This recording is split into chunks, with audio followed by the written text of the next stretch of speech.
Already pouring in from people on both sides of the aisle tonight. Especially here in Georgia. Fox 5 anchor Russ Spencer joins us tonight with our political panel and a lot to react to tonight, Russ. Absolutely, and I'm pleased to be joined by Tharon Johnson, the CEO of Paramount Consulting, and Brian Robinson, the president of Robinson Republic. Good to have you back here at Fox 5. Age, an issue obviously coming into the evening. I have to believe it's even more of one at this point. We saw in Courtney's recap where President Biden sort of lost his train of thought. That was at the 22-minute mark.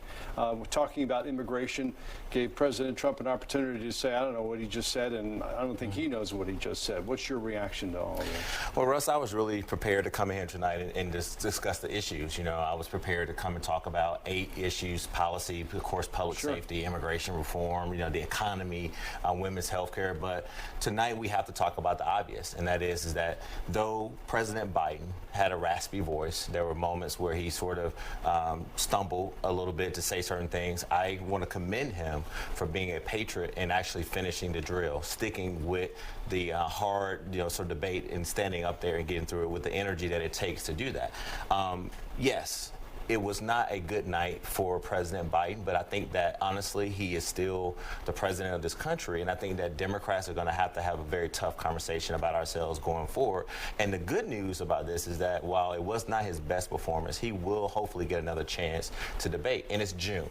And this campaign is not going to be won in June. So I think voters are going to walk away with this with 3 choices. Do you vote for President Biden? Do you vote for former President Donald Trump? Or do you sit on the couch? And I think most people are going to vote for one of those 2 people. What I'm worried about is making sure that Democrats get back to the drawing board, get back in the streets, making sure that we're motivating our voters to encourage them why President Biden needs to be reelected. All right, Brian, how do Republicans feel about President Trump's performance and President Biden's?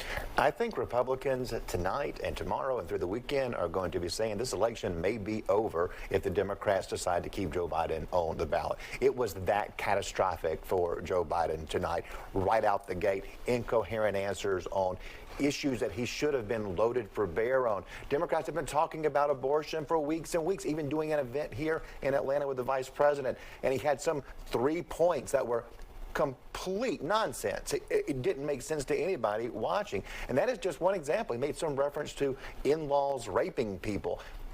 And it's obvious to somebody whose motor isn't going at full speed anymore. And Americans saw that up close and personal tonight. And I think he created a barrier that he can't get over. I disagree with my friend that the Biden team has a chance to come back.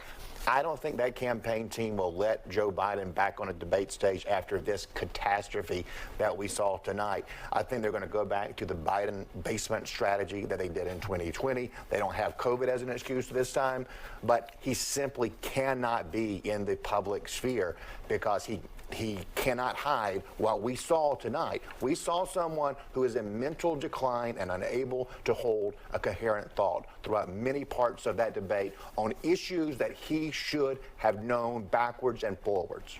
And he apparently had done lots of preparation. Tharon, I expected to be asking you about the issues tonight. I did not expect to be asking you, are the Democrats going to be putting pressure on President Biden, given this performance, to perhaps choose somebody else as their Democratic nominee? Listen, President Biden is still our nominee for president. Now, Russ, what I got to be honest with you about, will there be a conversation that needs to be had across the country?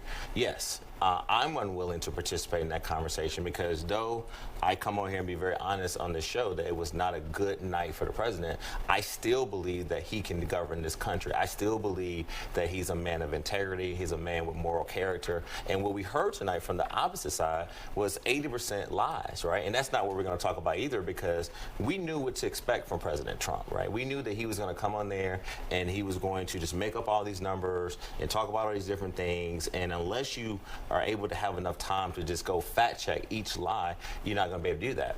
It was definitely a physical comparison between the 2 men. And again, I think President Biden got better as the debate went on.